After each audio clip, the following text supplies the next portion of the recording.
Assalamualaikum warahmatullahi wabarakatuh. Perkenalkan, nama saya Ulul Farha, NIM 193641064 dari Fakultas Usuluddin Program Studi Ilmu Hadis. Di sini saya akan mempresentasikan dan menjelaskan tentang asbabul wurud dari hadis. Sama halnya dengan asbabul wurud Al-Quran. Asbabul wurud Al-Hadis yaitu sebab-sebab adanya atau munculnya suatu hadis yang disabdakan oleh baginda Nabi Muhammad SAW kepada para sahabat-sahabatnya dalam menjalankan dan mengerjakan ajaran-ajaran Islam agar tidak melenceng dari ajaran-ajaran yang telah diajarkan oleh baginda Nabi Muhammad SAW. Lalu, apa sih tujuan dari mempelajari asbabul wurud ini? Nah, tujuan dari mempelajari asbabul wurud ini sama halnya dengan asbabul wurud Al-Quran, yaitu mengetahui makna atau isi kandungan dari suatu hadis.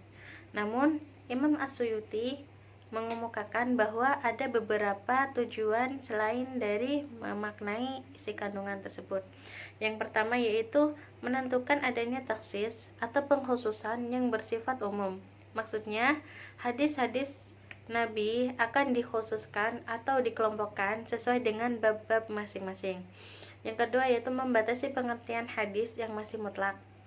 Yang ketiga, mentafsir atau memerinci kembali hadis-hadis yang bersifat umum atau bersifat global. Maksudnya yaitu ketika ada sebuah hadis yang maknanya atau artinya masih belum diketahui, akan diperinci kembali agar diketahui maksud dari hadis tersebut.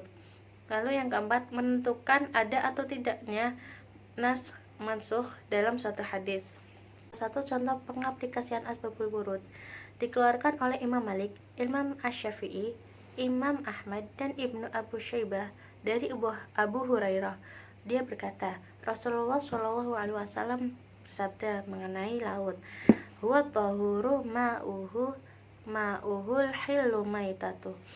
Nah, di sini asbabul wurudnya dikeluarkan oleh Ahmad, Al-Hakim, dan Al-Baihaqi dari Abu Hurairah. Dia mengatakan, kami sedang bersama Rasulullah SAW pada suatu hari. Datanglah seorang nelayan seraya berkata, wahai Rasulullah, sesungguhnya kami pergi ke laut hendak mencari ikan.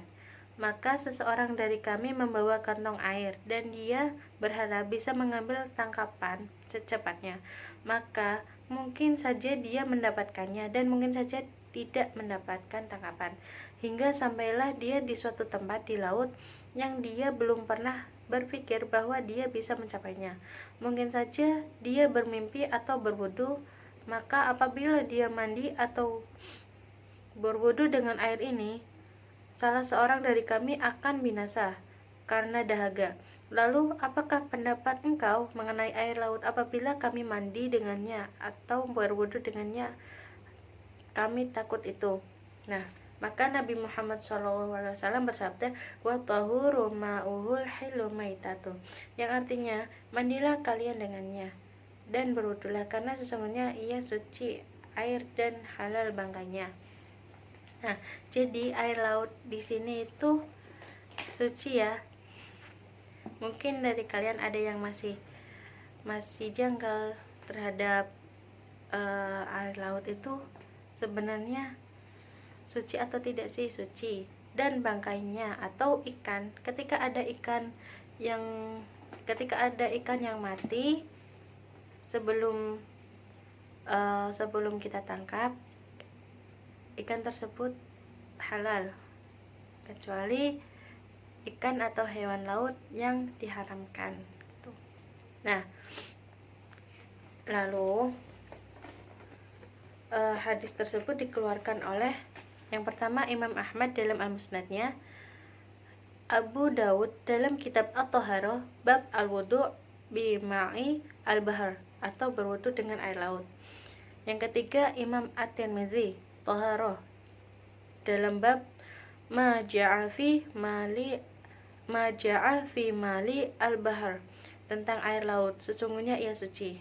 Nah, semua dari Abu Hurairah. Dia menyatakan, seorang laki-laki bertanya kepada Rasulullah SAW, kami berlayar di laut dan kami hanya membawa sedikit air. Apabila kami pakai berwudu dengannya, maka kami kehausan. Apakah kami boleh berwudu dengan air laut? Dia, Abu Hurairah, berkata, maka Nabi Muhammad SAW bersabda, ia suci airnya dan halal bangkainya. At-Tirmizi mengatakan hadis ini hasan sahih. Jadi hadis ini hasannya itu hasan sahih tuh. Nah, maksudnya itu diceritakan ada seorang nelayan yang bertanya kepada Nabi Muhammad untuk meminta pendapatnya. Mereka akan berlayar, para nelayan tersebut. Nah, salah satu dari nelayan itu meminta pendapat kepada Nabi Muhammad, jika kami berlayar ke laut dan kami hanya